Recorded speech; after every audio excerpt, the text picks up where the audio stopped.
The night I found my boss crying in the parking garage, I learned that the woman everyone in the building was afraid of had been holding her breath for 6 years, and nobody had ever once asked her why.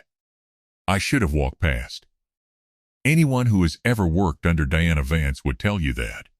You do not see the woman. You see the title. You nod. You move.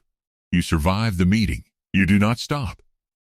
But she was sitting on the concrete curb beside her car at 9:47 on a Tuesday night, in heels, in a coat that probably cost more than my rent, with her face in her hands and her shoulders, doing that small, controlled shaking that people do when they are trying very hard not to make a sound. Then she looked up and saw me, and for 1 second, before the wall came back, I saw something I was not supposed to see. My name is Caleb Brennan. I'm 34. I run logistics for a mid-sized commercial furniture supplier in a city that is too cold 7 months out of the year and pretends not to be. I'm good at my job in the way men who don't talk much usually are. I show up. I notice what other people miss, and I leave before anyone has to make small talk with me. I live alone. I have a dog who tolerates me. On a scale of 1 to fulfilled, I am a man with a clean kitchen and a half-finished bookshelf and no real complaints. My boss is Diana Vance. She is 42. Give or take a year, she would never confirm. And she has been the regional director of operations for as long as I have worked at the company. She is the kind of woman the older men in our office still call formidable when they think she cannot hear them, and the kind the younger women in our office quietly study. The way you study a map of a country you are not allowed to enter yet. Diana wears charcoal gray when she wants something, navy when she is angry, black when she is about to fire someone. She drinks her coffee without sugar, signs her emails with a single initial, and once, in a meeting with 3 executives from corporate, said the words that won't be happening so flatly that one of them actually apologized before he understood what he was apologizing for. She has dark hair. She keeps shoulder length and pinned back. A small silver pin she carries everywhere, not for writing, I noticed once, but for turning over in her fingers when she is thinking. A wedding band on her left hand that she has worn for as long as I have known her, although in 3 years I have never heard her mention a husband. I had spoken to her, directly, maybe 40 times. Half of those were yes or understood. The other half were her telling me, briefly and accurately, what to fix. We were not friends. We were not anything. I was a logistics manager. She was the woman who signed my reviews. That night, I had stayed late finishing a vendor reconciliation that had been bleeding into my weekends for 2 weeks. The office was empty by the time I got down to the parking garage. The fluorescent lights buzzed the way they always do when no one is around to hear them. The air smelled like cold concrete and old rain. Her car was 3 spaces from mine, a gray sedan, immaculate. The kind of car that does not tell you anything about the person who drives it. She was sitting on the curb beside it. I had my keys in my hand. I could have kept walking. She had not seen me yet. The geometry of the situation was very clear. 12 steps to my car. Ignition. Gone. By morning, neither of us would have to mention it. And then she looked up. It was the way she wiped her face that did it. Not quickly, not embarrassed, just efficient. The way a woman wipes her face when she has done this enough times to have a system for it. I stopped walking. Diana, I said. Because what else do you call her? Are you? Is everything okay? It was a stupid question. I knew it was a stupid question while I was asking it. She knew it was a stupid question too, because she gave me the smallest, driest look I had ever seen from her. A look that said, Caleb, I am clearly not okay. Please do not insult both of us. I'm fine, she said. Her voice was steady. That was the part that hurt to hear. It was completely steady. Okay, I said. I should have walked away then. I had given her the out. She had taken it. The contract was honored. I did not walk away. I walked over and sat down on the curb beside her. Not touching, not close. Just there. About 2 feet of cold concrete between us. I set my bag down on the other side of me, and I looked at the line of parked cars on the opposite wall, and I said nothing. She did not tell me to leave. That was the first thing I noticed. Diana Vance, who has ended meetings by standing up mid-sentence, who has once cut a conference call by simply saying we're done, who has more polite ways of removing a person from a room than anyone I have ever worked for, did not tell me to leave. She just sat there. I sat there too. A full minute passed. Maybe 2. I am bad at estimating time when I am trying not to make a situation worse. My father died this morning, she said. She said it the way you would say the time. Flat, unornamented, a piece of information being placed on the table between us. I felt something in my chest shift. Not dramatically, just enough. I'm sorry, I said. Don't be, she said. We weren't close. She turned the silver pin over once in her fingers. I had not even noticed she was holding it. He was a complicated man, she said. I was a complicated daughter. We did not solve it. He is gone now. I will not solve it. She said it like she was reading me a quarterly report. Diana, I said, slowly, I'm still sorry. She looked at me then, really looked at me. And for the second time that night, I saw the woman underneath the woman, tired, mid-40s, holding something heavy with both hands, and no one to set it down for. Why are you still here, Caleb? She said. It was not a hostile question. That was the strange part. It was not the get back to your car version of the question. It was the actual question. Why are you still here? I thought about it. I am not a man who lies quickly, and I did not want to lie to her, so I took a second longer than was comfortable. Because you're sitting on a curb at almost 10 o'clock at night in a parking garage, I said, and I don't think anyone should be alone for that. She did not answer. I kept going, because once you start being honest with Diana Vance, you may as well finish the sentence. And because I think you would have walked past me. So I'm staying. That landed. I did not see her face when it landed because she was looking at the floor. But I saw her shoulders.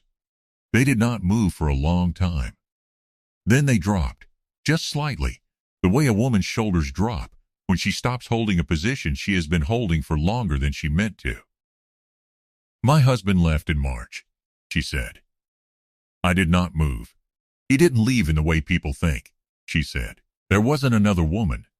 There wasn't a fight. He just got smaller and smaller, and then one Sunday morning, he said he didn't want to be married to a woman everyone was afraid of anymore, and then he packed a bag, and then he was gone. She was still looking at the floor. I don't tell anyone, she said. I still wear the ring. It's easier. I don't want. She stopped. Started again. I don't want the meetings to be about that. I don't want the version of me people would build if they knew. I understand, I said. Do you? She said. It was not sharp. It was almost curious. I think so, I said. I think when you've spent a long time being one thing to people, it's easier to keep being it than to let them see the rest. The rest gets used against you. She turned her head and looked at me for a long moment. Long enough that I had to fight the instinct to look away. That is the most accurate sentence anyone has said to me in 6 years, she said quietly. I did not know what to do with that. I looked down at the concrete instead. A car pulled into the garage on the level above us. We heard the tires on the ramp, then it parked, and it was quiet again, and the fluorescent light over our heads buzzed and stuttered the way it always did.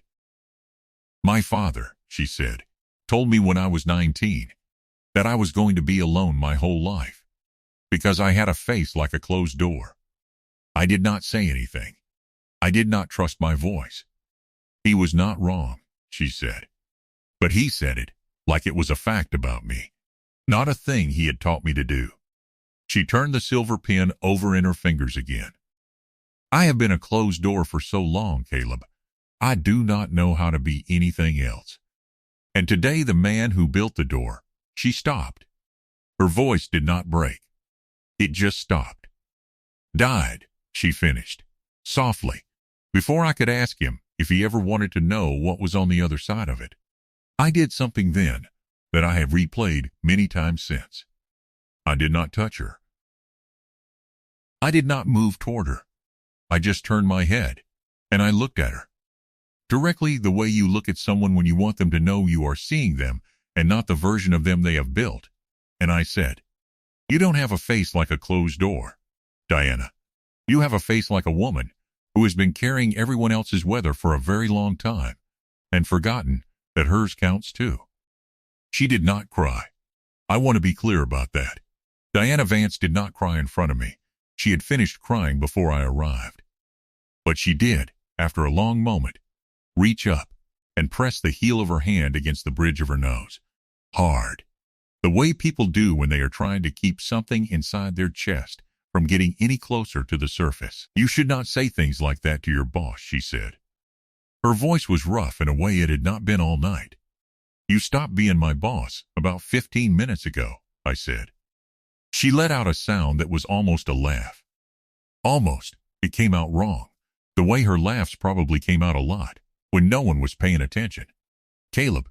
"Yes." She turned the pen over one more time. Then she stopped turning it. She set it down on the concrete between us, deliberately, the way someone puts down something they have been holding for a very long time. "I have a confession," she said. I went still. Not dramatically, just still. "I noticed you," she said quietly. "The first month you worked here. You came into my office to drop off a reconciliation file, and you said good morning, and you didn't flinch. Everyone flinches. They walk in and their shoulders go up and they call me ma'am and they leave too fast. You said good morning, like I was a person. And then you left at a normal speed. I didn't know that registered," I said. "You wouldn't," she said. "You were doing the most ordinary thing in the world." That was the part that registered. She was not looking at me. She was looking at the silver pin on the concrete between us. "For 3 years," she said, "I have walked past your desk twice a day." Twice a day, Caleb. There is a faster route to the executive floor. I do not take it. I did not know what to say. So I said the true thing. "Diana, yes, you don't have to say anything else tonight. We can sit here for another 10 minutes and not talk, and then I'll walk you to your car, and we never have to mention any of this again. If that's what you need." She turned and looked at me. "That," she said slowly, "is exactly the sentence I knew you would say." She did not look away this time. "And it is exactly why I have walked past your desk twice a day for 3 years. I felt my chest tighten. The body knows before the mind catches up. The body always knows first. I should have said something graceful. I did not. I said, "Diana, I am 34 years old, and I have no idea what to do with what you just told me." "Neither do I," she said. "I have been a closed door for 6 years, and a widow of a marriage for 9 months, and a daughter without a father for 14 hours. I am not in a position to know what to do with anything tonight." "Okay," I said. "Okay," she said. We sat there. After a long moment, she said, "Walk me to my car?" Yeah, I stood up. I held out my hand, not to help her, exactly, just to offer it, to let it be there if she wanted it, to make choosing safe. She looked at my hand for a long second. Then she took it. Her fingers were cold. She let go almost immediately, but she let go after she stood up, not before. That mattered. I cannot explain why. It just did. I walked her the 3 spaces to her car. She unlocked it, She opened the door. She did not get in yet. She turned to me, in the buzzing fluorescent light of the parking garage, in a coat that probably cost more than my rent, on the worst day of a year of bad days. And she said the thing I have not forgotten. "Caleb, thank you for staying." Most people would have kept walking. I have spent 6 years building a woman that people keep walking past. I think. She stopped, took a breath. I think tonight was the first time it occurred to me that maybe I built her too well.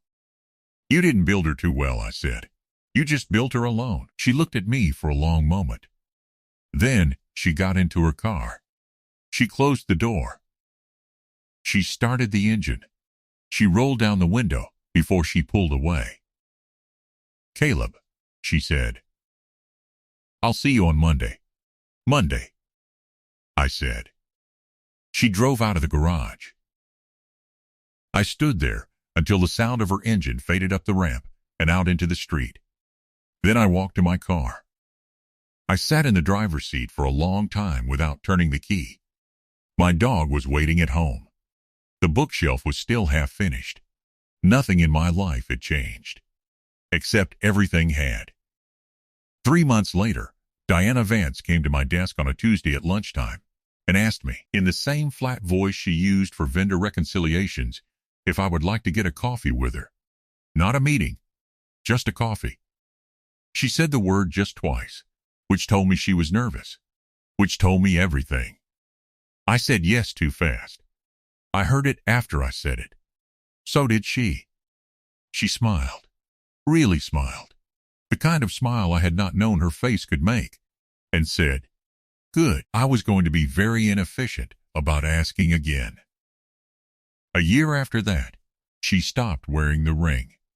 She did it without ceremony, one morning between a 9 a.m. and a 9:30. By 10 a.m., 4 people in the office had noticed, and by lunch, the building had a new roomer, and Diana, who had spent 6 years being the woman everyone was afraid of, walked past my desk on her way to the executive floor and did not take the faster route. Years later, when people ask how we got together, she tells the version where I found her in the parking garage on the worst night of her life and sat down beside her without being asked. I tell the version where she had been walking past my desk for 3 years and I had been too stupid to notice. Both versions are true. The second one took longer. She still carries the silver pin. She still turns it over in her fingers when she's thinking. She still wears charcoal gray when she wants something, and navy when she's angry, and somewhere along the way, she added one more color to the rotation, a soft, warm gray she calls Tuesday, for reasons she will not explain to me, which I have learned is its own kind of answer. Nothing important had appeared overnight. It had simply stopped hiding. What would you have done if you had found your boss crying in a parking lot at 9:47 on a Tuesday night? Would you have kept walking, or would you have stayed? And have you ever sat beside someone in silence and realized, halfway through, that the silence was the conversation? Tell me your story in the comments. If you like this one, leave a like, subscribe, and I'll see you in the next video.